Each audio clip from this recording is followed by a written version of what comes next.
I want to know, so many, especially young women, listen to your music. It's really empowering. I know I loved it when I was listening, especially when I first heard you on TikTok.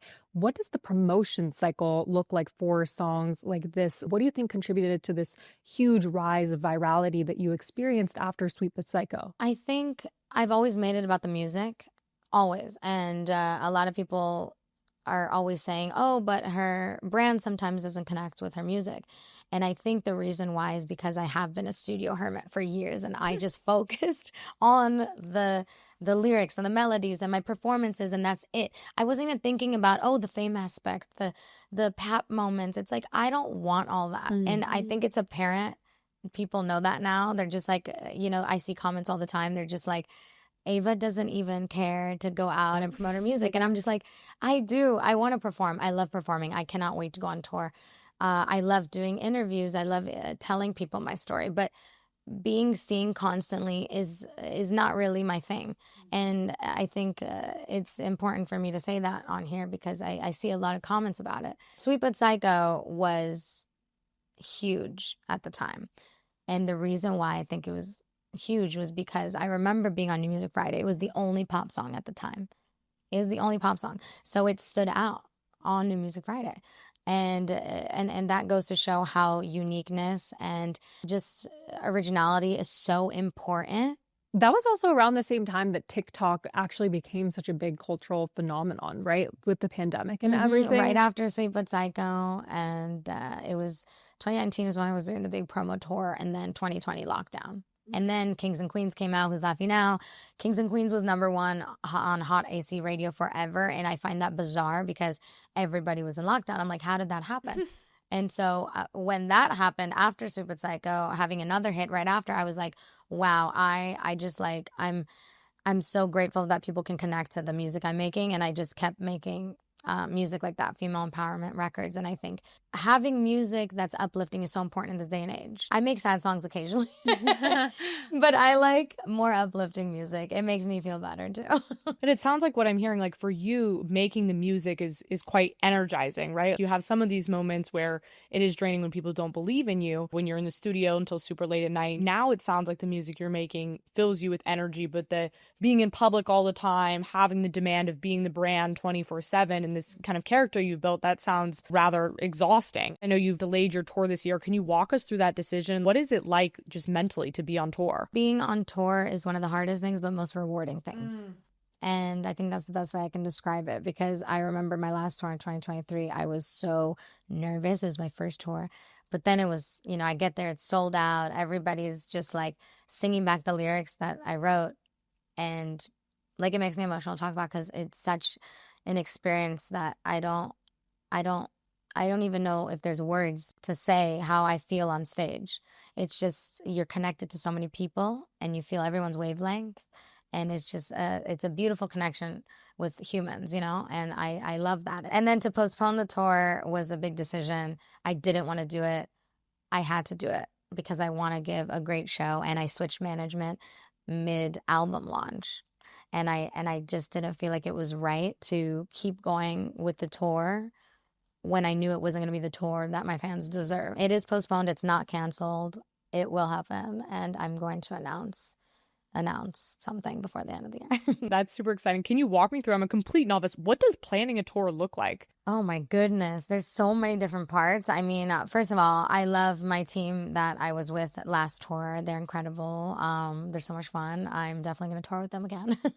Planning a tour, a lot of rehearsal, a month and a half of rehearsal, sometimes 2 months.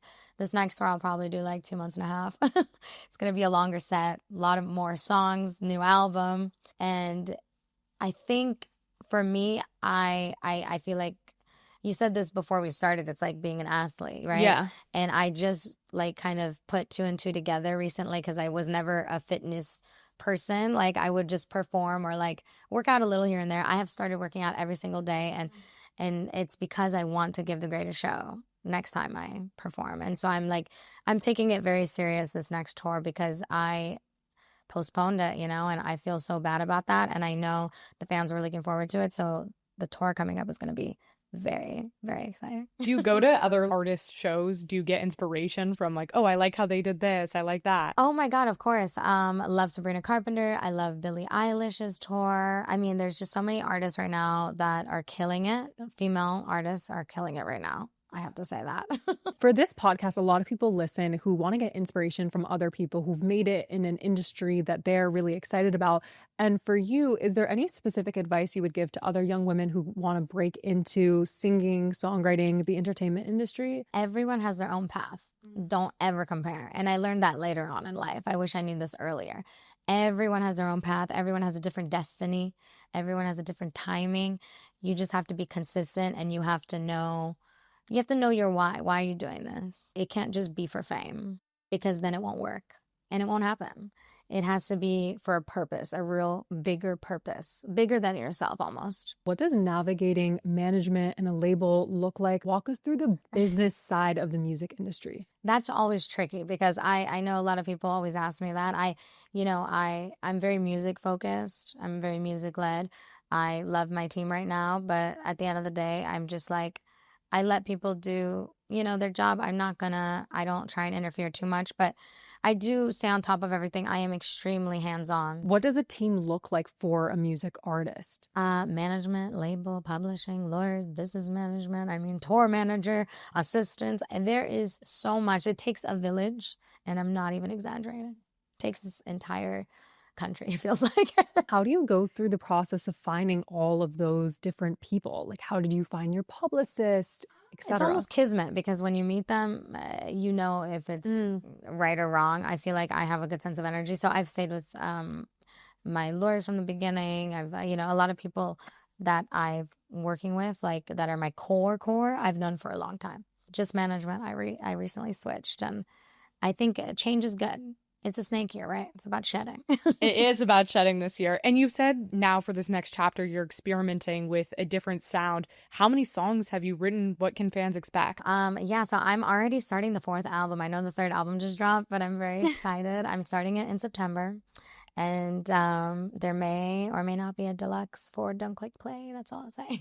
I also want to know, for social media specifically, is there a specific marketing strategy or distribution strategy that you would attribute to a lot of the success of your hit songs? I don't even think about it like that. I put out a song now, and I'm not thinking, I hope it goes number 1. I'm just saying like, okay, I really love this song, and I'm going to put it out.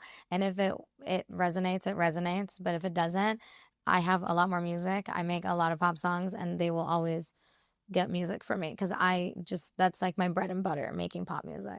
Yeah, now that totally makes sense, because I was always really fascinated by Lil Nas X talking about all his hacks and his strategies for making his music go viral on TikTok. So that's why I was curious, because you've done over 40 billion streams on TikTok. Was there anything specifically you feel like you did that helped to propel the rise? When TikTok came out, I started posting right away because it was really fun and new, and we all were really excited. Not Your Barbie Girl did really big numbers even before Sweet But Psycho was out. So I almost already had a fan base before Sweet But Psycho through TikTok. It had over 1.4 million videos, I think. Yeah. Wow. I gotta check the numbers, but something crazy. And this was all before Sweet But Psycho. Not Your Barbie Girl got so big because it's the interpolation of the original Barbie Girl. So people already knew it. But I added, an empowering twist to it. That's one of my favorite songs to perform live, FYI. How did you use TikTok? So were you posting your own videos, dancing to your song, or how did you leverage the platform? I just was doing things I like, dancing, singing, just doing some of the trends when they first came out, like during lockdown. But I was having fun with it. I wasn't thinking about the numbers. You gotta have fun with it. When you don't have fun with it, people can feel it, I think. And it's just just disappear. Like I did the last 2 months, I disappeared. Why did you decide to take a step back? I feel like I felt this overwhelming pressure, and I didn't feel right at the moment posting. I didn't want to put out an energy I wasn't proud of, so I had to take a step back for a lot of reasons: my mental health, my sanity, and to recalibrate what I want to do next and really be strategic this time, because I'm in a place in my life where I'm protecting my energy and I want to still keep it about the music. I don't want to get distracted. And when there's too many opinions, you can get distracted no matter how strong you are. So that's normal. But I think you need to really have some alone time and meditate on it, take some walks on your own. It's really healthy. For the next 5 years, if you were to look at, where Ava Max will be or where you want to take the brand, what do you envision? I'm envisioning performing for a lot of people. My dream is a stadium tour, of course, and just giving back. I want to, open up some charities. I have so many things I want to do. I mean, I'm just scratching the surface. I'm in the midst of writing, producing, and directing a TV show at the moment that I haven't told anyone up until now. So I'm trying to I get bored even if I have an hour on my hands. I'm like, okay, what else can I do? So now I'm kind of just like opening up Pandora's box a little bit, having some fun. What advice would you give to other artists of how to find their signature brand, sound, style? Because I think you've done such an amazing job with that. Do what's comfortable to you, even if it's weird. Like a lot of people think my haircut's weird. I love it. And look, it might not be forever, it might be here and there, but I want to wear it when I want to wear it. And that's up to me. And it's up to you what you want to do. I don't think you should listen to anyone about style. That comes from the heart. That comes from like who you truly are inside. And you don't have to go with trends all the time. I mean, trends are fun sometimes, but I think you creating a trend and you being front and center of something is even more special. And if it resonates with you, it resonates with you, And you've said you were often underestimated early on in your career. Was there a specific moment where someone said no to you where you feel like you were really able to prove them wrong? Ooh, all the time, girl, every day, every day. Yeah, no. So I've had it, it hasn't been easy. I'm going to say that. It hasn't been like on a silver platter. Nothing's been on a silver platter for me. It's been so difficult. I mean, since I was a young kid, and my parents are Albanian immigrants, so you can only imagine they didn't know anyone. I mean, they were just like, "Hey, girl, you can sing really good. We're going to support you." And I'm like, but that also is priceless. So I feel so grateful to have that because having supportive parents is just such a blessing. So I'm never ever going to take that for granted. And it made me who I am now and a fighter. So I think at the end of the day, I just want people to know that you have to fight for what you want, no matter where you come from, honestly, because there's always going to be challenges. It doesn't matter where you come from. Nothing comes easy. It just doesn't. And when you see someone doing well or even being talked about, they're fighting for it. For people who might not be familiar, what does the economic side of music look like? So how does an artist get paid? Is it from the streams? Is it from endorsements? I mean, there's different things like you said, endorsements. There's tour. There's streaming money. There's performances. All performances obviously pay, but I think it comes in different things. Yeah. And was there ever a moment where you felt like you had made it and that you had achieved your dreams? Definitely when Sweet But Psycho went wild. You are so successful, so famous. I want to know, for your parents who believed in you, who took that leap of faith, how do they feel about everything? They've always wanted me to be happy, but I think now more than ever, they want me to be, that's like their number one thing. They just want me to be happy. And I told them, I'm happy when I perform, so I cannot wait to announce a new tour.